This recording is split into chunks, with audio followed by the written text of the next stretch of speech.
Active Directory Replication.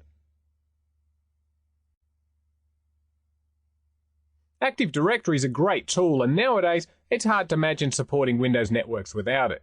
But something that seems to elude a lot of people is how replication works and how we can actually verify that it's working.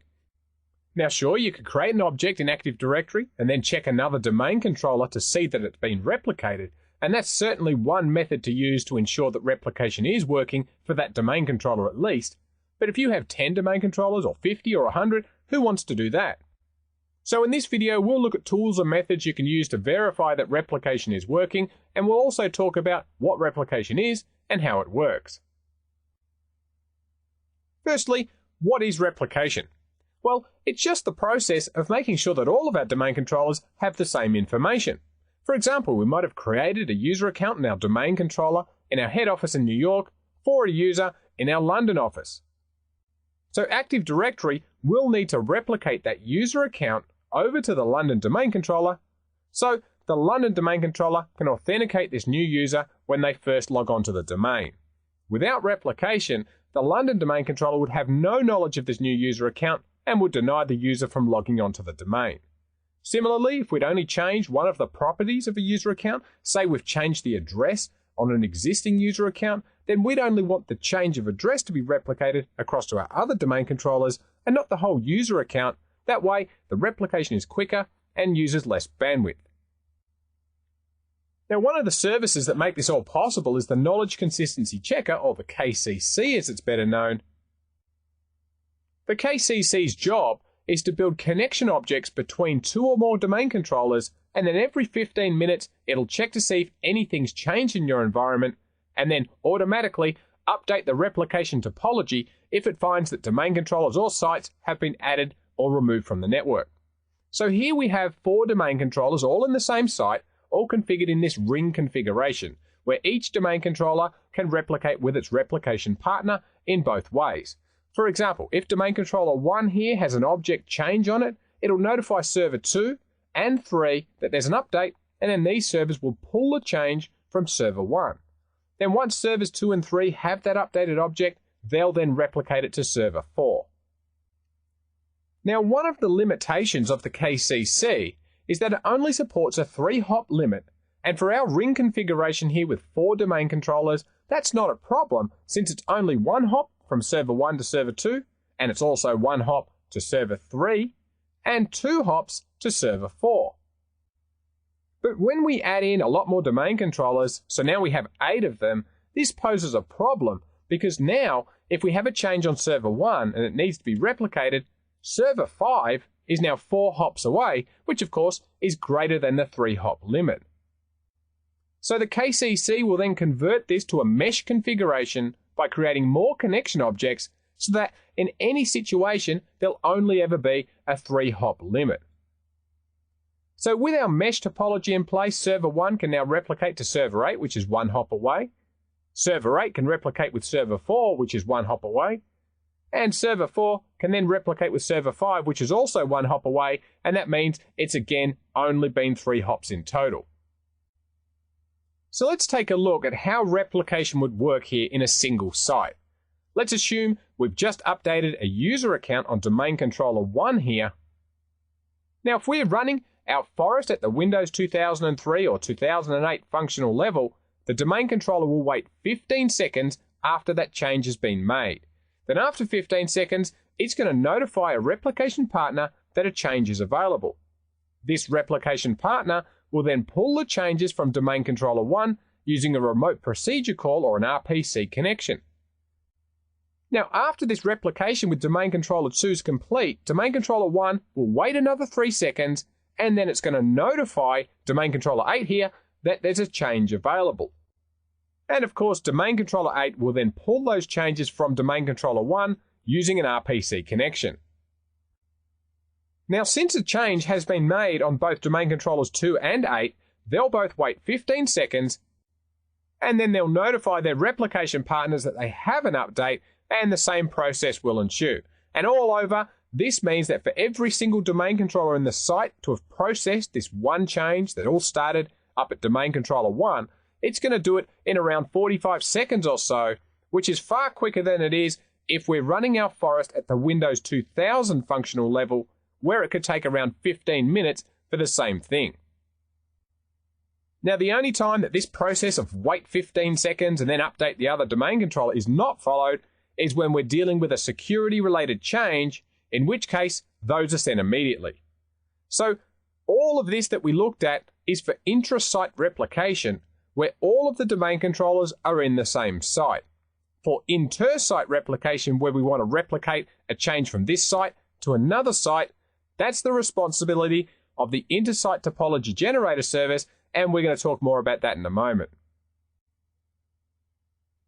Now, if you'd like to be able to monitor when the KCC runs, we'll need to make a registry edit for that. So we'll go and click on Start, and we'll type in regedit, and we'll hit Enter.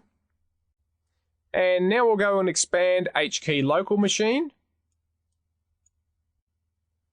followed by System, Current Control Set, Services, and we'll scroll down a bit, and we'll expand NTDS, and we'll select Diagnostics. Now in the right-hand side here, I'll just move this across, we'll expand Knowledge Consistency Checker, we'll double-click on that, and we'll change the value here from anywhere between 0, which is what it's currently set to, and 5. Now, 0 won't write anything to the event log, and 5 is going to write lots of stuff, so I'd set it to around 3 to see how we go. Now, we won't need to reboot this domain controller. This will be in effect straight away, but in order to generate some KCC events immediately, I am going to restart this server, and we'll come back in a moment. Okay, our server's now been restarted, so we'll go and click on Start, and we'll go to Administrative Tools, and we'll launch the Event Viewer. Then on the left here, we'll expand Applications and Services Logs, and we'll select Directory Service. Now over here in the middle, we're looking for a few events here from our Knowledge Consistency Checker, and we can see that we've got a couple here. So firstly, a little bit lower, we can see a 1007 event, and that tells us that the KCC is started. Up here, we've got a 1009 event, and that tells us that the KCC has started updating the replication topology. And then you can see another one here, 1013, and that'll be the KCC terminating the job.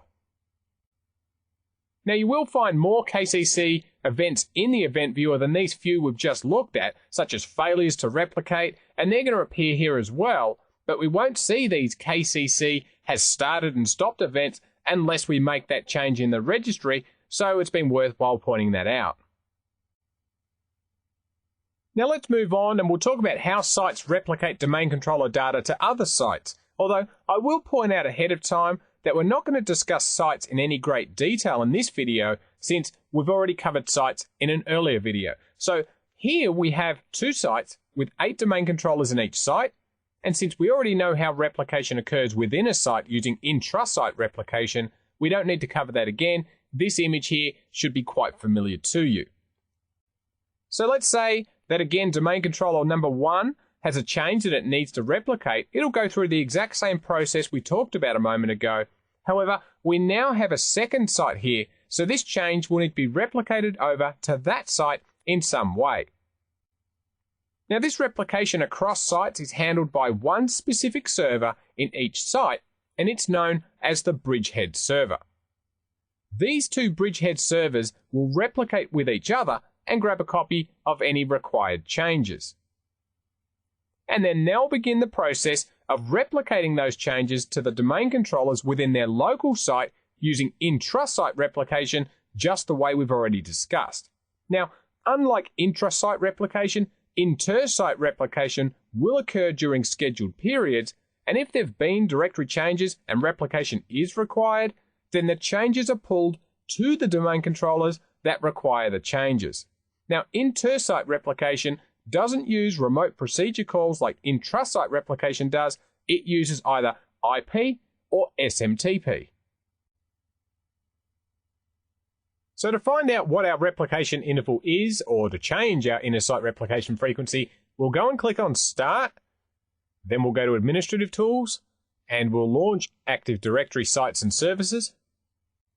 Now on the left, we'll expand Sites, and we'll expand Intersite Transports. Now we'll select the IP container, and in the right-hand side here, you can see the default IP site link. So we'll right-click on that, and we'll choose Properties. Now down the bottom here, we can see that for intrasite replication, we'll be doing that every 3 hours. Now you can change this value to as frequently as 15 minutes, or as long as 10,080 minutes, which is a week, but in most cases, you'll probably want to make this value smaller, not larger, especially if you have fast and reliable WAN links. Now let's move on and we'll take a look at what will probably become your favorite tool for troubleshooting replication problems, and that's RepAdmin. But before we get stuck into that, I want to cover a couple of finer points about replication that you might just find not only interesting, but useful when you start using the RepAdmin command.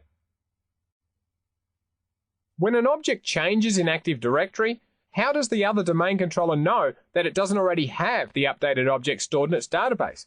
How can it tell if the version of the object it has is newer or older than the one on the other server?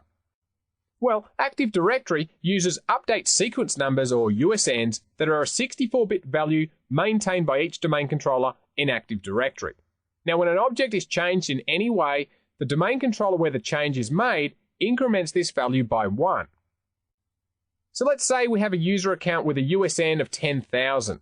When we make a change to it, for example, we might modify the telephone number in the properties of the user account, this will increment its USN by 1. So now it has a USN of 10,001, and since this is the most recent change on the domain controller, it now has the highest update sequence number for any attribute stored on that domain controller. So DC1 here is going to notify its replication partner DC2 of the change. So DC2 will ask DC1, what's the highest value USN you have? DC1 will reply with 10,001, and if DC2 has a lower value for DC1, it knows that changes will need to be replicated. If it has the same value, it knows that it already has the latest updates. So if it has a lower value, say 9,950, DC2 knows that it will need to replicate 51 updates from DC1. Now, once these updates have replicated, DC2 now knows that DC1's highest update sequence number is 10,001, and this is known as the high watermark. So on the next replication cycle, DC2 already knows that the high watermark value for DC1 is 10,001, so it asks DC1 what value it has. Now, if that's still 10,001, then DC2 will not replicate anything since it already has the most current information. These two servers, though, will maintain their own local update sequence numbers, and later on in this video, when we look at using the RepAdmin command, you'll see that both servers' update sequence numbers for the same objects are different. For example, DC1 might have a local update sequence number of 10,001, but DC2 might have an update sequence number of 8,500 for the same object.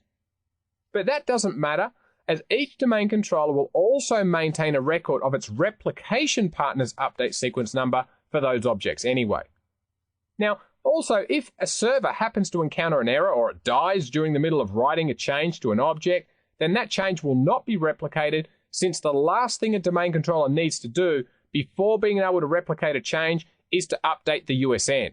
Now, if the USN doesn't get updated, the object isn't replicated, so that can prevent problems with replicating failed changes in the event that the server itself fails.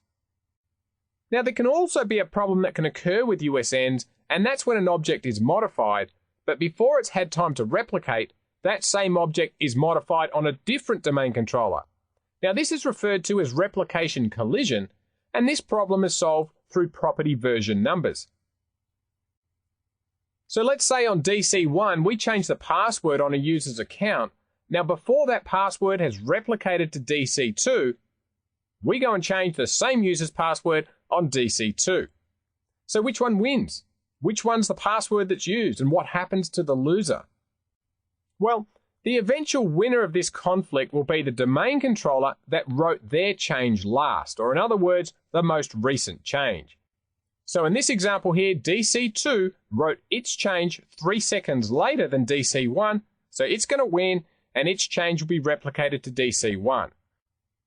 Now we'll see a little later on in this video more about these USN and property version numbers when we start looking at the repadmin command, and like with our update sequence numbers, we'll also see the property version numbers incrementing by 1 each time that we make a change to an object's properties. But before we get into that topic anymore, I do want to touch on some of the basic switches first.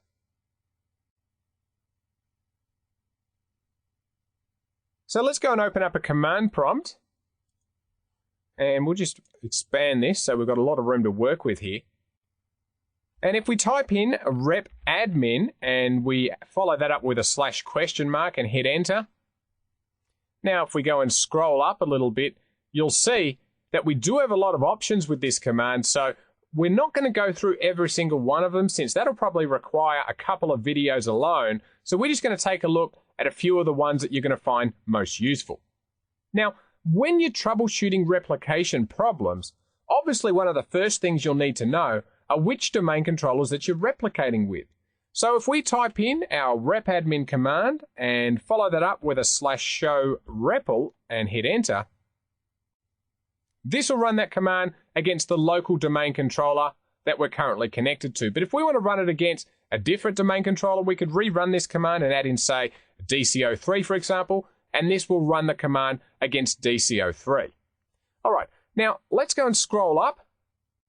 And at the top of this output, we can see this command has been run against our server DC01, which is a member of the default first site name site. We can see here that it's also a global catalog server, and our site options is none. Now, in this site options field here, you'll see if this site has any additional configuration options set. For example, if the site has universal group membership caching enabled, or if the KCC has been disabled. Actually, let's go and quickly click on Start, and we'll go to Administrative Tools and we'll launch Active Directory Sites and Services. Now we'll select our site here, and in the right-hand side of our console, we'll right-click on NTDS Site Settings and choose Properties. And let's go and enable Universal Group Membership Caching, and I'll click Apply here, and we'll go back to the command prompt, and let's just type in CLS to clear the screen, and we'll rerun our command again. And now if we go and scroll up to the top, we can see that our site options has now changed to identify the fact that Universal Group Membership Caching has now been enabled. Now in the next two lines here, we can also retrieve the GUID, or the globally unique identifier of this directory services as well. And you might want to remember that you can find the GUID here since we will be using it later on. Now, this value here will never change over the lifetime of your domain controller. However, the next value, the invocation ID, which is the database signature, this can change, and it will when application partitions are rehosted on the domain controller. Now you might also note that in my case here, both of these two values are identical since this is my root domain controller and I haven't had any domain partitions rehosted, so the value stays the same. However, if we go and rerun this command again, but we'll add in DC03 to the end of it, and if we scroll up here, you can see that the two GUIDs here for this machine are different. All right, well, let me get my original command back again. Now, the other thing I should point out about this object GUID here is that this will also be registered as a CNAME record in DNS. So if we go and click on Start, Administrative Tools, and we'll launch the DNS console, and we'll expand our server, and then our forward lookup zones. And if we select this _MSDCS folder here at the top, in the right-hand side, you'll see our GUIDs for each of the 3 domain controllers that I have here in my forest. Now you might also note that if I double-click on any of these, and I'm just going to copy this fully qualified domain name field here, and if we go back to our command prompt, and I'm just going to type in ping, and then we'll right-click and we'll paste that information in. Now you'll see that we can ping that domain controller using the GUID. Now, this is important because if you're having replication problems due to DNS, one of the first things you should check is that we can resolve the GUID of your domain controller to the correct DNS name. Now also, under the output of this command, if we scroll up, you can see that all of this output falls under the category of inbound neighbors. So why is that important? Well, replication is always inbound. Remember, we don't push changes to domain controllers, we pull changes. So these connections that we're looking at here are for pulling changes into this server when there's been a change on either DCO3 or DTCO1. Now, in the rest of the output here, you can identify each naming context, or partitions if you like, that are being replicated. Now, it really doesn't matter if you call them naming context or partitions. Technically, naming context is the correct term, but you'll hear both terms being used. Now, firstly, at the top here, we have the configuration naming context, which contains information about the forest structure, including trees, domains, trusts, sites and subnets and so forth, and this will be replicated to all domain controllers in the forest. Now, underneath here, we have the schema naming context, and this naming context is also replicated to all domains in the forest, and it defines the rules for creating objects and modifying objects in the forest. A little bit further below, we have an application naming context, forest DNS zones, which holds the resource records that are intended for replication throughout the forest. And the final two petitions here, these are naming contexts for the London and New York domains, and these will hold things like users and groups and computer accounts and so forth.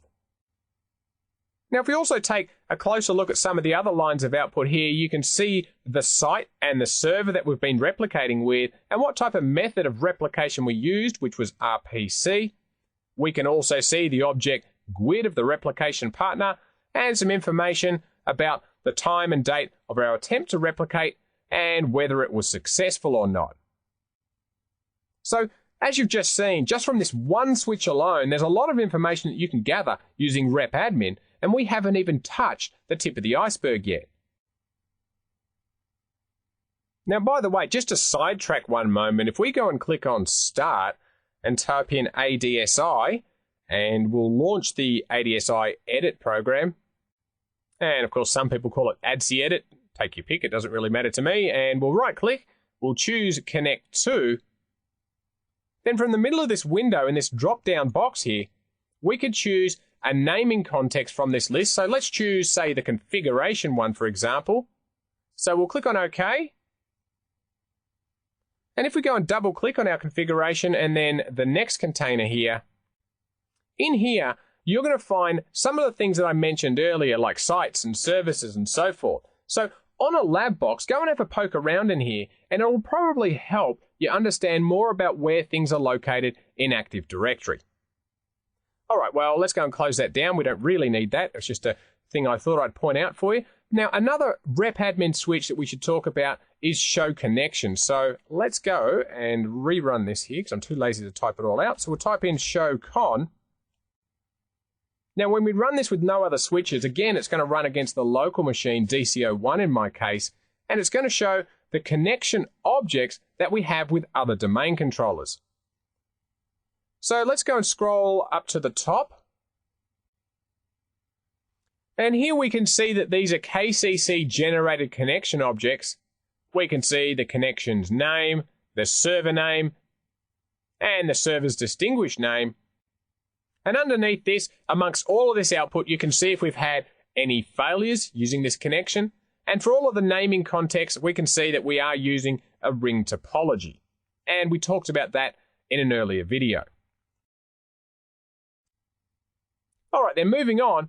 If you want to find out a quick overall summary of the health of Active Directory, we can run the RepAdmin followed by REPL summary.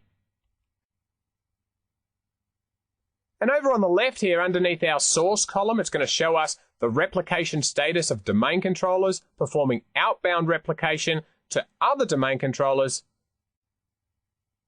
And under the destination column, it'll show you the replication status of domain controllers performing inbound replication to other domain controllers. Now, this largest delta column is going to show you the longest replication gap of all replication links on each domain controller.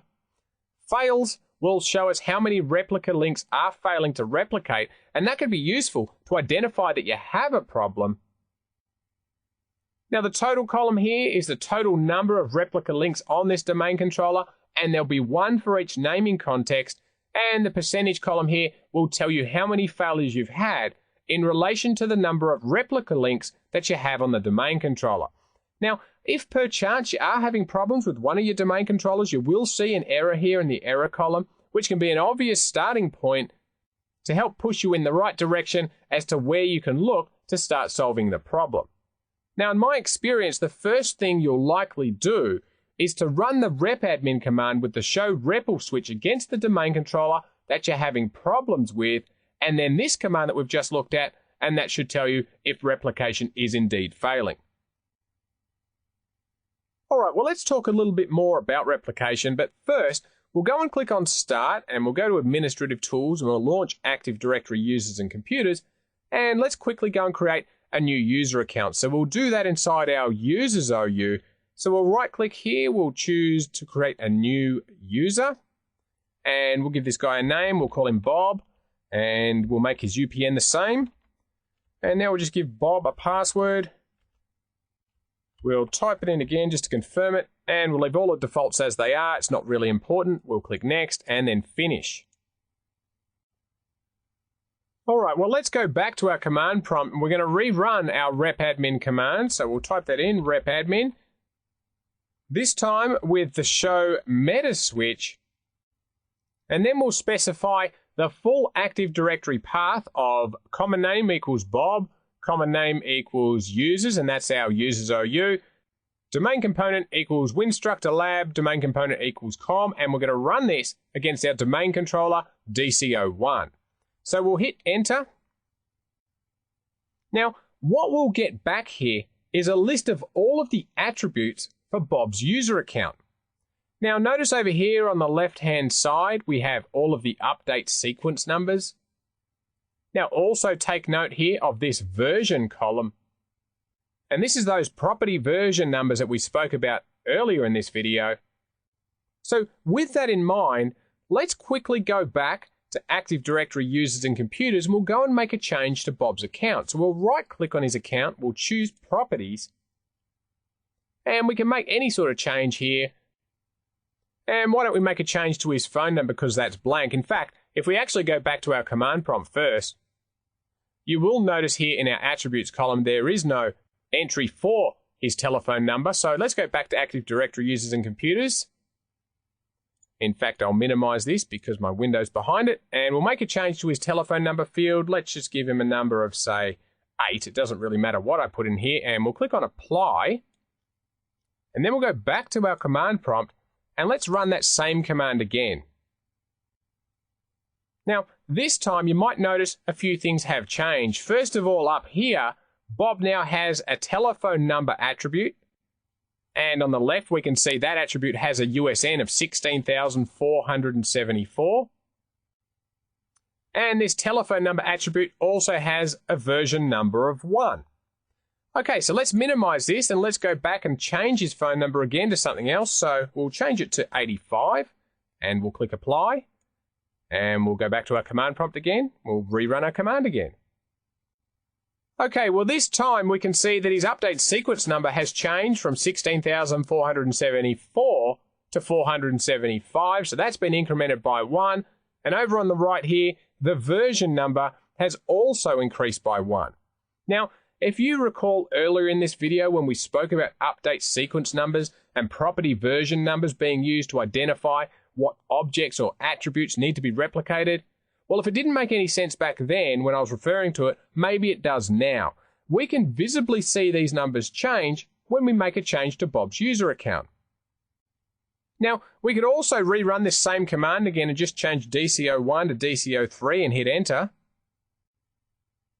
Now, since we've given it a few moments, we also should see that this change here with Bob's telephone number has also been replicated. So under the version column, we can see that Bob's telephone property, or attribute rather, has a version number of 2, and that indicates to me that replication is working fine. Now, on the left-hand side here, you can also note that the local update sequence number for this attribute and this is what DCO3 stores this value as. And in the middle here, you can see the originating update sequence number, which is what DCO1 stores the value as.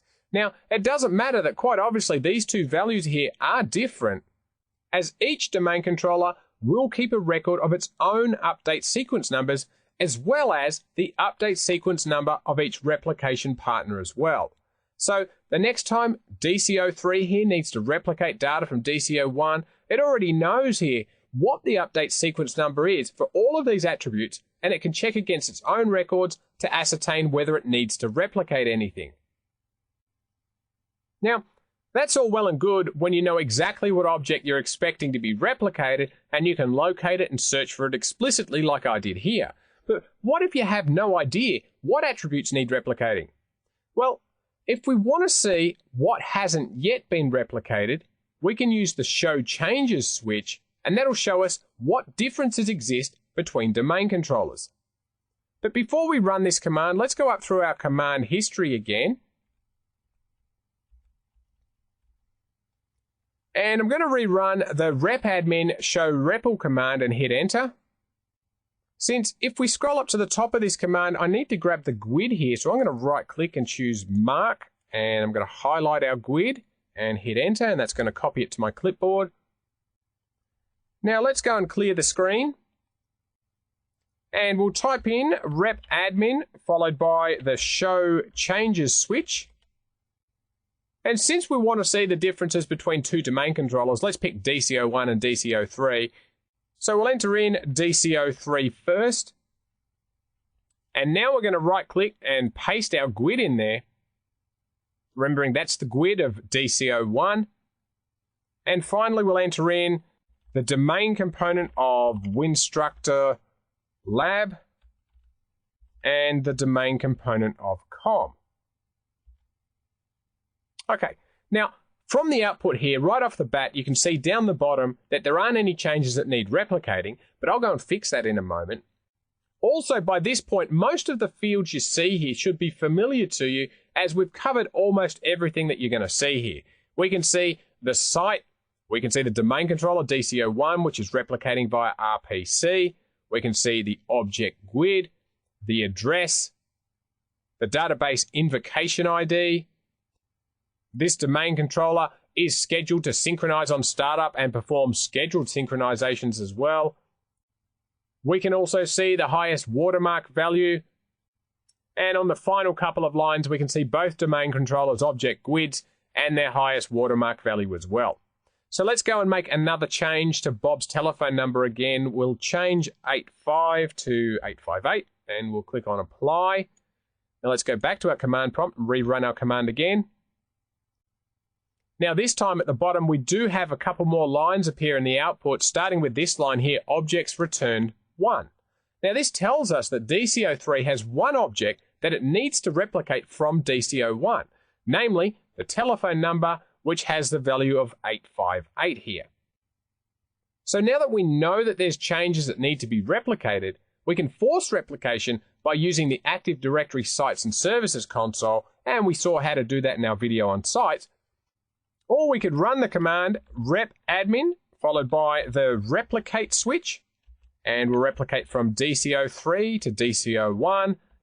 And finally, we'll need to add in the domain component of Winstructor Lab and the domain component of com, and we'll hit enter. And we can see that the synchronization from DCO1 to DCO3 completed successfully. Now do bear in mind that the replicate switch will only replicate one domain controller with another. You can't force replication across all of your domain controllers. In this video, we've talked about replication, specifically how replication works with both intrasite and inter-site replication. We also took a look at how we can use the repadmin command to find out things like who our replication partners are, when the last time replication took place, what objects or attributes have